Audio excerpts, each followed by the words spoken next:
very much like a regular split game for Hanwha, where individually you can see the talent of these players, but then when it comes to actually matching teams that rotate a lot sharper than they used to, that have better shot calling, that have better target selection, they kind of fall apart. And in this next game, you need to either get bigger leads due to draft in the laning phase, otherwise it's gonna, I think, be really, really hard. Or just get LeBlanc.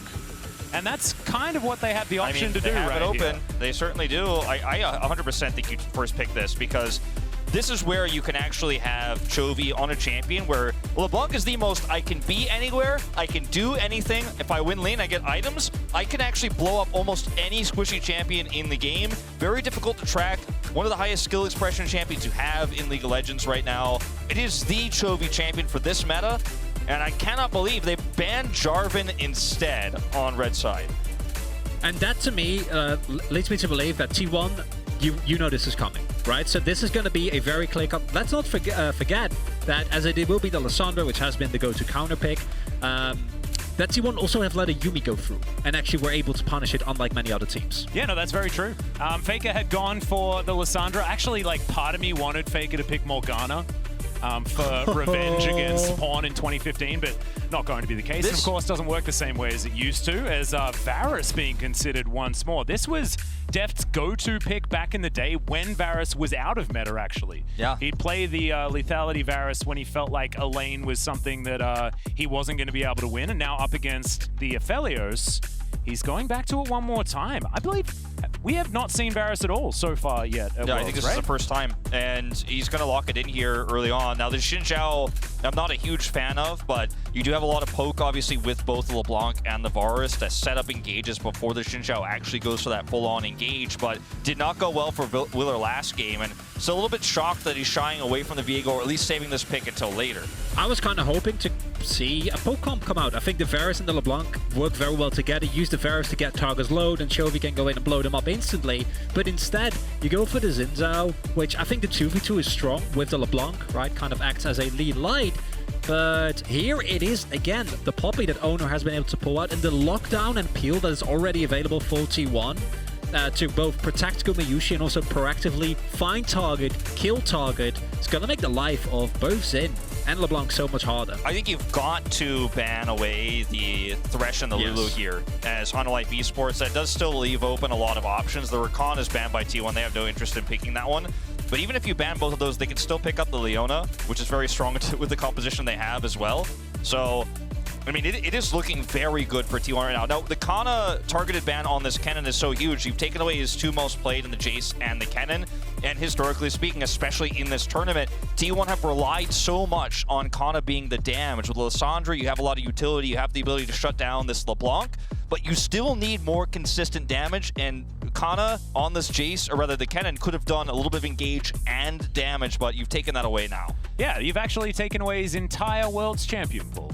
The only champs that he's played have been the Jace, Graves, and Kennen, so he's going to have to bring out something new here. Of course, still a lot more available, and in fact, the Poppy's already locked in. Could theoretically be a flex towards that top side of the map, but highly expecting Oner to play it once again, as he was so good on it previously in the tournament, as the Thresh, thankfully, is going to be banned.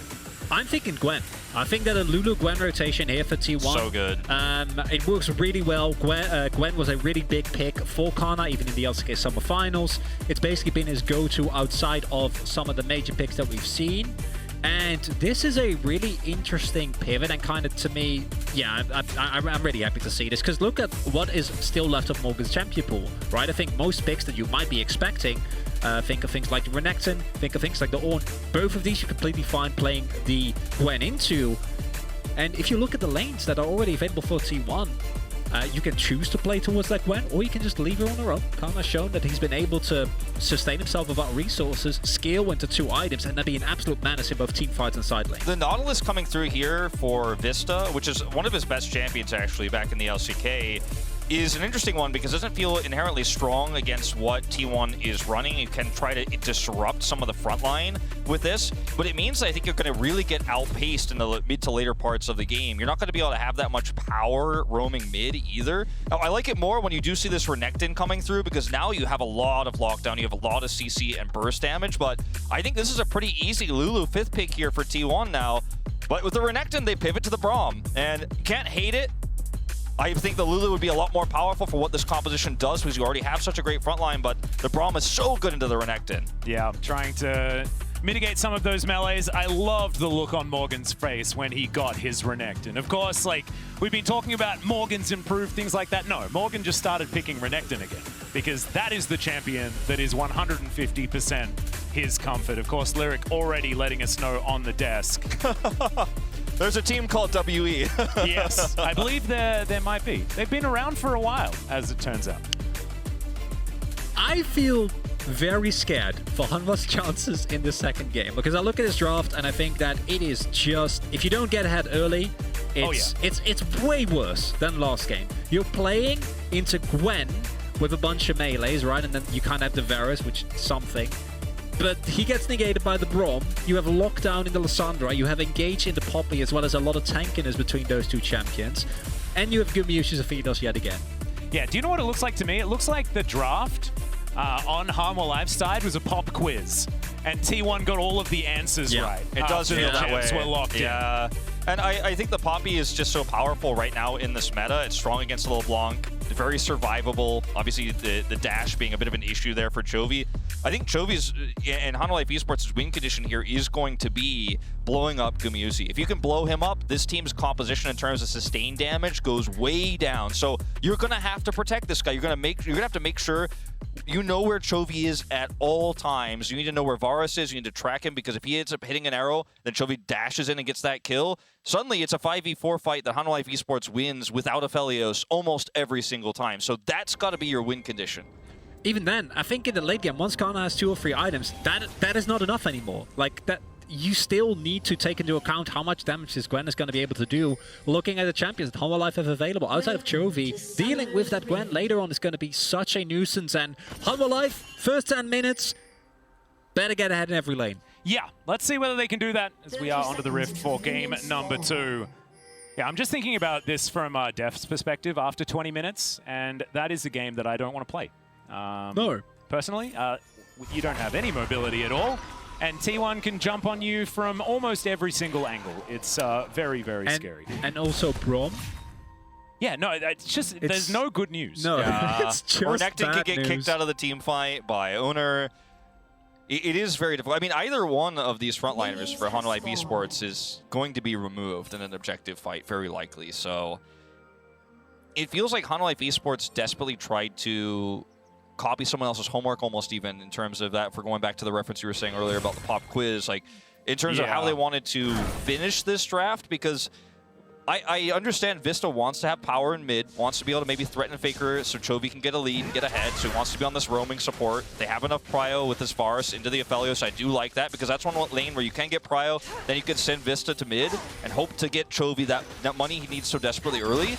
But otherwise, this Nautilus doesn't feel very strong into this composition at all, and is often just going to be isolated and blown up so quickly if he decides to engage ever.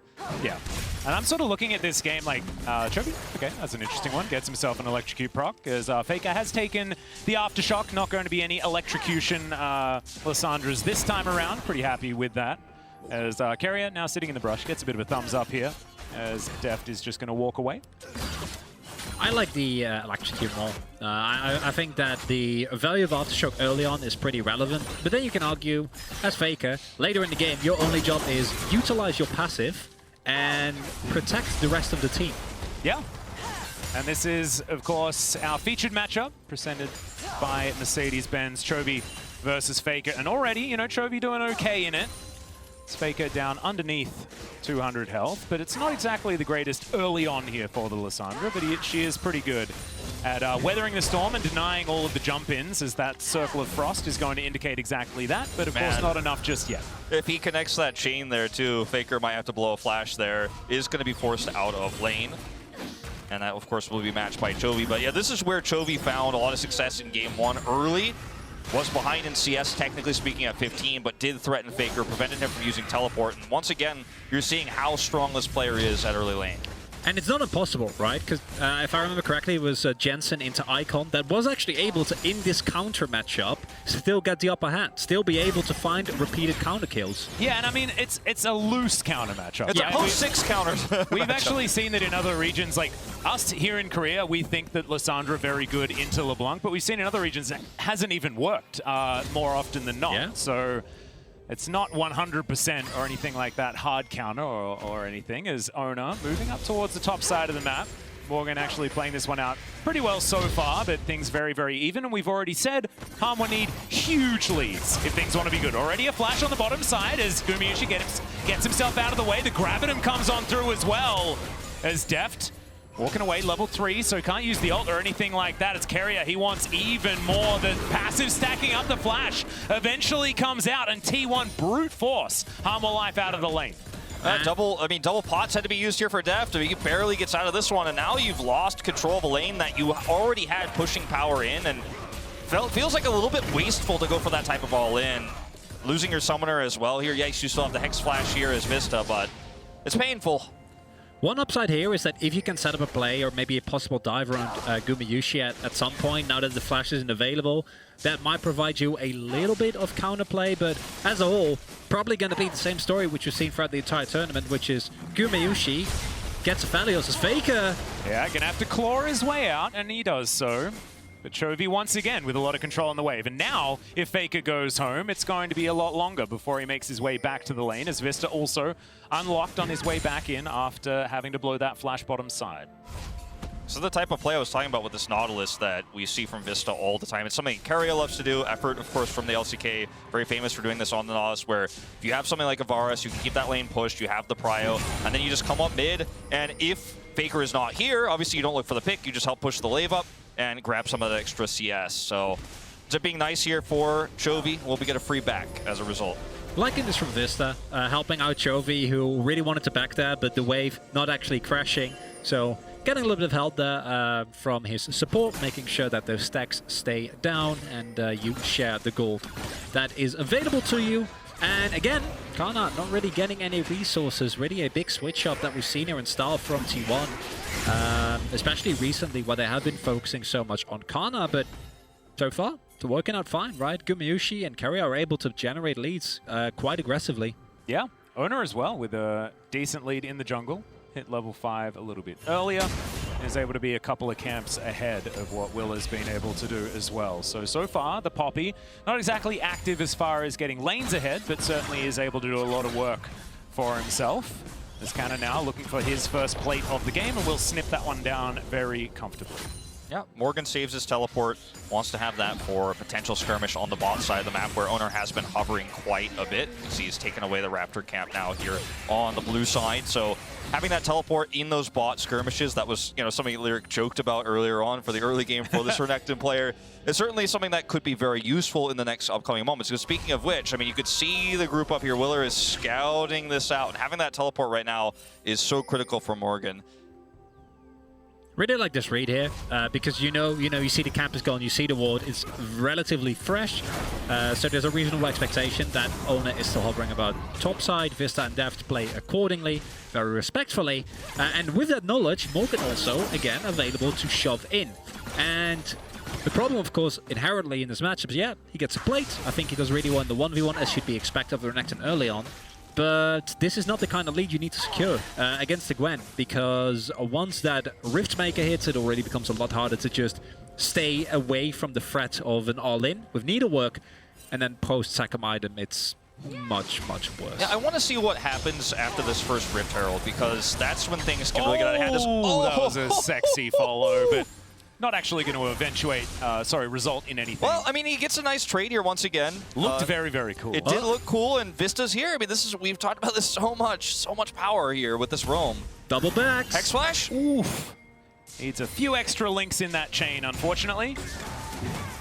Almost terrible time. But the timing of this is so huge. Just like we saw last game, you force Faker in, you shove these waves in, Herald spawning, Honor Esports trying to get every small advantage they can before this objective they know T1's going to fight for. And Chronicler, are T1 going to fight for it? I know this is a trick question, because everyone knows the answers to this, Atlas. This is the freebie points on the pop quiz. Yes, they will 5-man commit to Herald, because they've always done it. That's a pass mark for you at least there, Chronicler. We'll check back in. Gumayusi and Keria shoved out the early wave. Are just going to sack the wave that's being shoved in the bot right now, but Hanwha Life actually able to get over here with everyone. Is this a River K-Ram potentially? In this one as Morgan walks on through, getting some vision down. As you can see, Faker taking care of the mid lane. The rest of Hanwha Life Esports moving on in. They have a lot of vision control around this Herald, so they can collapse on the Faker, force some resources to come back mid. The Faker's going to have to clear this wave. At some point, T1 is going to have to engage if they want this. Yeah, down to 1 caster creep each. They are both going to be cleared out. Both of these wards also dying at exactly the same time. Both of these teams doing almost exactly the same thing. We'll see whether an actual fight is going to break out as Hanwha Life remain in control as far as vision is concerned on the Herald. You have teleports. Yeah. Just send Canna to bot to actually exactly. catch the wave. Stop letting the wave die. Yeah, I'm actually sad also too that T1, well, I mean, looks like they're going to commit to this, which is very, very greedy in terms of positioning. Your Faker has to be so careful. They're just going to straight up start this.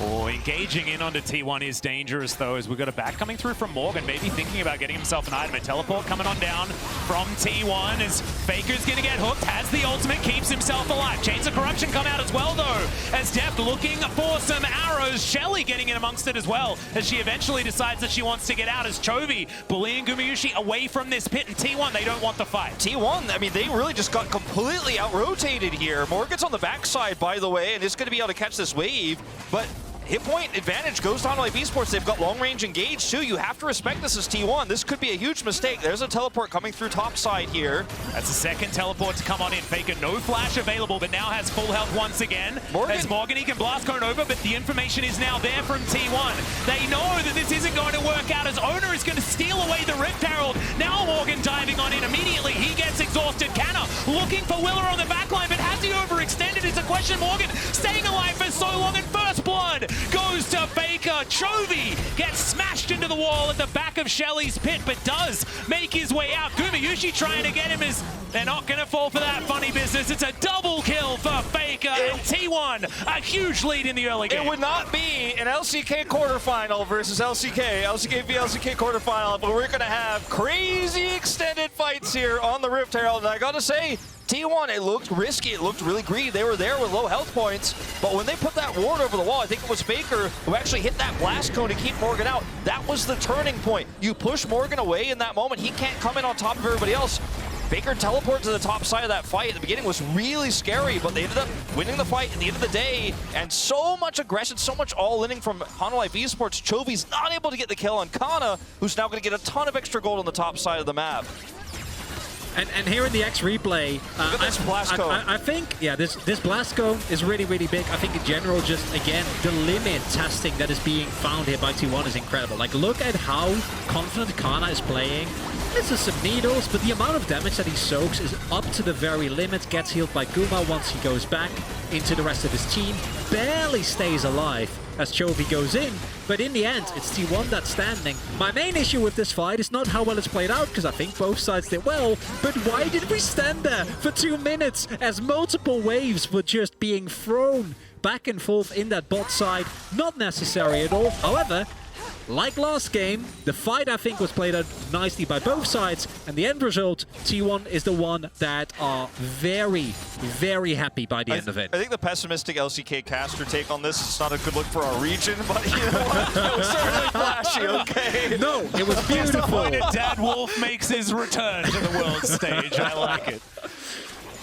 But yeah, I think the blast cone was the entire crux of Hanwha Life Esports' plan, because you're teleporting back in as Morgan, and if you don't get that engaged, if you can't get over that wall, your whole plan crumbles in an instant. So that ward and that hit there by Faker to destroy the blast cone just makes this fight a 5v4, unfortunately.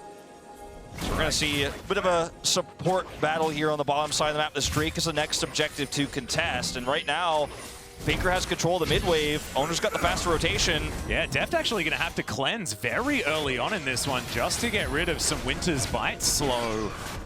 As the ult does go wide there from Keria, was expecting him to walk into the brush, decides to take the long way around, but it doesn't really matter. They get the cleanse, they also get more plates here. And Deft is being pushed way back. And I think that that fight around the Rift Herald was a massive Hail Mary from Hanwha Esports. They sacrificed so much because they needed to win that. And it feels like it was backbreaking because T1 now with a lead and the composition that scales so well moving further forward. Hanwha Esports very quickly running out of options this game. And trading even here, like, yeah, maybe Morgan, you know, is able to pick up extra plates compared to Gumayusi, but it's who does the gold go to? Yeah, sort of trading even, but not really, right? Because you're splitting the gold in a Renekton versus I mean, Gumayusi's getting all the money. And even if it was favorable, you're still scaling worse. Yeah. So like even trades or slightly favorable trades are still bad trades. And in of itself, it says a lot that you call a basically, like, what was it, 8-10 minute fight with a composition already their Hail Mary. Like, that's not a good place to be in as a team. And I think that this is something that we've seen Hanwha do a lot domestically, right? Like, this is one of the reasons why this team has faltered so much in summer. And we can still see in these plays, how good these players are. Yeah. But that's not good enough anymore, because T1's players are also very, very, very, very good. T1, I feel like as soon as they decided they were going to put Oner in the roster, they fired the Danny from their coaching staff, right? We saw this upgraded T1 that made it to the summer finals. Their macro just suddenly, very steeply exploded into world class, right? And you see these rotations from Faker. Part of the reason why they picked the Aphelios is because they know that they can lane swap, go top, and then threaten plates while also gathering for a Rift Herald. Plays like this and group ups like this are why this team is one step ahead of Hanwha Esports in terms of macro. And Hanwha is just not matching, right? I mean, there were so many opportunities for Morgan to use that teleport to do something else, but he decided to go for the flank, the one Hail Mary that didn't work. And I mean, these small decision-making advantages that T1 have put us at a 3K gold deficit for Hanwha Esports. This is something this composition can't realistically recover with. What was the score again in the regional gauntlet? It was 2-3. Yeah, it was definitely But how did it start? I think it's, if I remember correctly, Are we going to the Camille again? It started with a 2-0 for T1, right? I wasn't going to talk about that yet. You were saving. Oh, I'm so sorry. That's a game you were three saving conversation. it. We're gonna have that because I'm sitting back. I'm subdued. You know, I'm joining the T1 narrative. It's not Atlas's first rodeo, okay? He's been around the block a few times. He knows how to spin the narrative. We might have to do some real web spinning, man. We might see at least in Game 3 at this point with how things are looking right now, because this is not a game, again, that Hanwha Esports can realistically recover from unless they get some kind of gimme picks or make a heroic play, and it's going to have to be Chovy, I think, who looks for it, because right now he's a LeBlanc sitting under turret. And that is what I want to talk about, like, how do you get back into this game as Hanwha Live? And it relies on T1 making, I think, pretty big mistakes, because the amount of damage here available now, I think, in terms of, like, base champion damage is still enough, right? I think the next 10 minutes, you're still able to find something, but you're talking about someone from T1 overstepping, getting taken down, there's a lot of pick potential, right? And then you take down one member, you move up to the objective, and then T1 eats 1 or 2 arrows too many, right? Deft is approaching, hopefully, his second item, already has the Serpent's Fang, which has a lot of value against the T1 comp. And then once you've gotten that done, maybe you can snowball that into a Baron, and from that you can turn the gold lead and keep the tempo high. But it doesn't look like T1 is going to let them do that. I mean, they also have a Braum. Yeah. So I don't know how, like, well, yeah, it's very difficult to get these arrows to do anything. I'm not saying it's a good plan, Atlas. I just want to provide, we need a plan. It was a desperate attempt. It was a desperate attempt, and I appreciate you taking it. I mean, the other thing is, like, right now is Chovy, watch him try to find any damage, and it's just not realistic. Well, the rest of the team coming on over. Shirley's down very, very low as it's the flash on forward to get things started, but Willa just throws his life away in the end.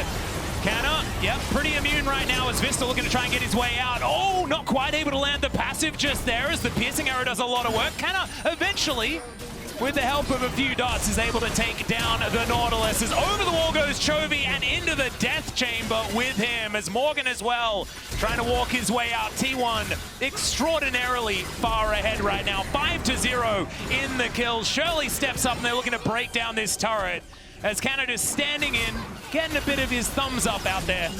And this could just be 2 turrets right here. That right there is why T1 left the LeBlanc open. They knew it had to be picked up. You can't let that champion go to fake it. Chovy picks it up.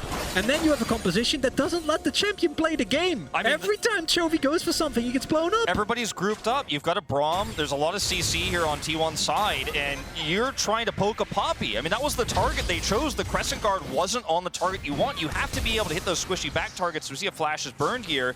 Once again, Poppy's going to escape LeBlanc, but if you can't put the threat on the Gumayusi, then what are you doing, unfortunately, as Chovy in these fights? Like, look at where he is when the Crescent Guard comes through, and it's Oner who's isolated. The toughest target in T1's roster to kill, and instantly Keria presses ult, and you're done. You're in a choke point against Gwen. What are you going to do? And this is such a key Hanwha Live thing. Well, I think that engage from Willa, when the rest of the team is ready, that can win you a fight. I actually think that's a nice attempt to try and split up. But the rest of his team isn't there. You can't go in like that when you have a team that isn't available to actually follow up on that very aggressive engage. The rest of your team actually is short range in the case of Chovy and Morgan, or in the case of Deft, needs to actually be in position. Instead, you force them to opt into a fight that they don't want to take, and you dig yourself deeper and deeper into the hole. Ooh, Canna decides that he doesn't actually want to be in the river at that point in time, and I don't blame him. It's Chovy and Deft over to the side. Oner takes a bit of damage, but he's already very tanky right now on this Poppy. You can't all-in Faker, because Faker's ult's up. You can't all-in Gumayusi because Keria is with him non-stop. You need everybody to go in all at once. They're still trying to find something, though, as Canna dives on forward. It is going to be T1 locking down the Drake, but can they win the fight? And I think that the answer to that is yes, as Chovy able to get back over the wall as the Poppy, very, very low, but is going to survive. We have a Mountain Soul this game, but we also just have an extraordinarily powerful T1, so I don't think Souls are going to be a conversation that we'll need to have. The engage here for Hanwha Life Esports, I mean, the coordination is so hard to pull off, but again, as you mentioned, Chronicler, Chovy's on the left side of the fight, and there's a Poppy between him and the team that the rest of his squad is trying to get on top of. You've got Keria in a perfect spot. You've got Faker with his ult at the ready, so how do you crack this? How do you break through? And the answer is, so far, they have not been able to at all whatsoever. Oner's taken away so much of Willer's jungle that he's starting to have a pretty huge experience lead. Is a level up here, 40 CS up, and they're going to try to take some more. Yeah, you can see Faker clawing his way over. And these moments where you let the LeBlanc through and prove why you're not afraid of it means the rest of a best of 5 like this is so terrifying, because suddenly you're like, well, do I even want to prioritize LeBlanc for Chovy going into game 3 or 4 or 5 if you were able to bring it back? I mean, this is just a complete outclassing right now. And I stand by the fact that Hanwha Life making it to quarters in the first place was a big accomplishment for a team that has had an incredibly rough summer, that has been unable to match a lot of the other talent that we've seen within the LCK. And they leveled up throughout the tournament. But unfortunately for them, T1 are also not the same team that they were coming into the regional gauntlet. I think you said it at the beginning, Atlas. How much have they improved thus far? I feel like we're getting a pretty clear answer. Yeah, no, I think this is definitely more than what we've seen from T1 so far. They have risen to this occasion, whereas it feels like Hanwha have regressed to a lot of what their former mistakes were, I think, in draft and out in this series. But having a slow start to a best of 5 is something that they've also done. It's just clutching at straws a little bit to talk about it right now. Remember some of the implications of T1 smashing this series, what it means for the rest of our quarterfinals as well, because T1 topped EDG, and Hanwha Life Esports made it very close against RNG, so it means a lot for T1 to crush this hard in their chances of maybe being able to contest Dom1 Kia. Yeah, I think that's a really huge point, because I think part of the reason why I was going a little bit harder on the Hanwha Life have a chance here narrative is because if T1 wins, they need to get credit for it. It can't just be, oh yeah, well, they took down the 8th place team in their region, because that's not what this represents, right? This represents T1 tidying up their gameplay so much more, as this was a 5-game series. Is now Canna looking to try and get more done. Gumayusi, a massive ulti in the backline. The Varus just dies. I didn't even see what he got hit by. It just gets completely obliterated. Baby coming through. It was just needled. He was just needled, as Canna is just so extraordinarily strong right now. Willa trying to get away, but he's not going to be able to. Gets the thumbs up, and Canna is indeed unstoppable. And this is giving me flashbacks to what we saw, as he might still get popped here. Well, we'll see how immune he's going to be. Going to try and cut down the Crocodile. It's going to be difficult, but does still have his circle available. Yeah, exactly. T1, they can just go over and grab it. And yes, congratulations, Hanwha Esports. You do have yourselves a Baron.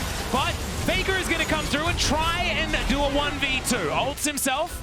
Gets a bit of extra damage down there, but Faker should still die, but no. Able to walk his way out, and yep, that's the last tick, calculated by the man in the mid lane. Calculated. Greatest player of all time. Yep, that's 100%. He knew that was going to happen. Yeah. He could have also just not teleported, but I think the idea is, okay, well, there might be more players coming. Let it go, Wolf. Let it go. little bit of people understand that was a little bit tongue-in-cheek. Yes. Little bit of over-eagerness there coming through from T1 in the end, but it's understandable considering the game state. And this is a performance that even, I'm not 100% sure, there was a game in the, I don't know if it was the one game they won or it was a game that they lost, but still, even in the summer finals against Kia, Canna looked insane on this Gwen pick, and it's one of his go-to picks if everything else is banned. Here again, look at the confidence that this player has. This is effectively a 3v4, or a 2v4, or a 1v4 even, depending on how close you consider the rest of the team.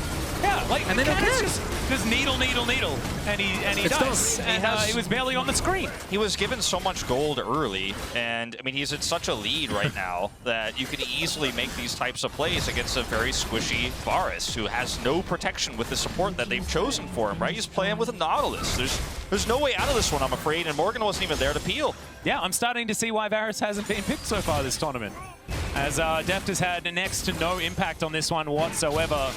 T1 continuing to push their advantage forward, though, as the Claw is threatened there by Faker, but instead they're just going to take this turret. All just standing in the mist alongside Canna, as Oner just playing defense, and he can certainly do that. Still has the ulti. He can just helicopter them away if he wants to. Airlift, as we like to call it. I mean, this one's all over but the crying, I think, in the second game. And if you're a Hanwha Esports fan, the tears might already be flowing a little bit. And we talked about the implications for what this means in terms of, you know, how the finals could look if we do see RNG or EDG tear through the top side of the bracket, one of the big favorites there. But I mean, talking about in the microcosm of this best of 5, like I was mentioning earlier, you get the first pick high priority LeBlanc, which is one of the strongest mid lanes right now across all regions, and you get dunked on this hard. How do you pick up the pieces going into the game 3s, and then if you win it 4s and 5s in terms of drafting and strategy here, because T1 are just one step ahead. Yeah, it's really, really rough. They're going to fight for this blue buff. It is going to be secured there by Chovy, so at least there's that. And now Oner actually in a bit of trouble. He's going to flash his way out. Faker there to follow up, though, as he dives on forward with that Ring of Frost. Still has the ultimate. Also has a Zhonya's as well, as Faker actually going to fall here. He'd already used that Frozen Tomb, so unfortunately no option to have that one. It's a 1-for-1 thus far. Still trading evenly here on Hanwha Esports side. We were saying that, you know, that's bad. When you're behind, generally it's good, but I don't know. With the draft, it's so difficult here for Hanwha. With how gimme of a fight that was for T1, the fact that this is this close is a bad sign. I mean, T1 were way out of position, and they still end up trading it back. It's free. Diving forward. Keeps going. It's free ultimates invested as well, right? Like what we saw there was Hanwha throwing free ultimates into Oner, who's still yodeling around the rift. Like he's feeling fine. He's not taken down at all. Again, there's kind of tight gameplay that we saw from T1 earlier on. They're letting the range, you know, they're letting loose a little bit because they can, and I don't think they should, but they're able to. They have a lead this big. They have a skating advantage. They're in an incredible spot in this game. Can just chill until that Mountain Drake comes up and then just go for that. Because, as Wolf pointed out, like that fight should never have been that close. That was not a good fight for T1 to take. But when you're this rich, you can actually get away with it. And it's something that I think is going to be really hard to do anything in this game about for Hanwha Life. That's when we cast our eyes forward, right, to a possible third game. And then, do you say Hanwha Life just draft scaling? I don't think that works against T1 with how they're playing right now. No, I think taking away the Aphelios is a good start here. Gumayusi has been so extraordinarily comfortable. T1 have looked so clean playing around him on the bottom side, and Deft has honestly looked invisible this whole series. Yeah, and that's not what we've seen from him in Worlds, and that's what we saw from him in the Gauntlet and even the very end of regular season for Summer, and it's disappointing to see, but it's also part of T1's whole game plan to put the Aphelios on the top side of the map early, try to get extra plate gold on him, and use that Rift Herald timing there. So I think just putting a wrench into the gears of T1 you know, in the drafting stage like that is one good way to start. But, I mean, we're looking at 2 minutes until a Mountain Soul versus a Varus that isn't fed. Like, it doesn't get much worse than this. I mean, I don't see a world where Hanwha Esports is going to suddenly bring this around unless T1 starts donating picks. Yeah, now T1 going for a reset in anticipation of this Baron. It's back to business as usual here for this team. And just to look back in history just a little bit, I find it kind of poignant that this LeBlanc is left open and T1 punish it, because Deft was on the team that famously punished Faker for the very first time on his LeBlanc internationally back in 2015. And it also is something of a showcase of how League has changed over the years. Because I think if Chovy was a player in 2014, 2015, individual carry performances were, I think, much more common. It was much more possible within the state of the game, but team play has become so much more important. Well, looking for a bit of a fight here. Depth charge comes down from Vsta. He's still very healthy as well. It comes through with the ulti. Okay, ult down now for Oner, so no one going to be disengaged just yet, but they've barely gotten through the health bars as Morgan comes around for a big flank. For the rest of his team, like, well, we're not really sure about this anymore. Yeah, we can't rescue you, and Morgan has no teleport here, so he's going to have to just kind of hover around and wait for the sandwich to come through, but there's so much vision here for T1 that Hanwha Esports had to push through. And it's going to rush it down. Morgan can dive on over the side. Steadfast presence is going to be there, and the Poppy locks down the Baron. Now can they win the fight, though, as they immediately just run over Chovy, and with Chovy dead, there is nothing left. It's a triple kill for Gumayusi, and Deft finds himself alone. I think this is the end for Hanwha Esports in game number 2. As Deft not going to be able to cleanse again, and that's going to be the ace given over. T1 storm down the mid lane in an extraordinarily dominant first 2 games. They'll bring themselves to match point. They've neutered Deft in the early game. They prevented Chovy from getting a lead back-to-back, game after game here. Chovy's not able to carry. He's not able to pop off. Morgan not getting ahead. And these early game, extremely tempo-based compositions that we're seeing Hanwha Esports try to run into an extremely macro-aware T1. A T1 that's playing the early game around Herald control well, a T1 that's controlling vision well, is not where you want to be as Hanwha Esports. Maybe just draft all scaling. Put yourself in a position where you could play something like a Camille, where you've seen Morgan in the side lane find success there. Put Chovy on the Azir if you can get that champion available. Put him on the Victor and play not the Varus, but something like a Jinx Thresh that was open. That's something we couldn't see from Hanwha Esports here, but they're running into a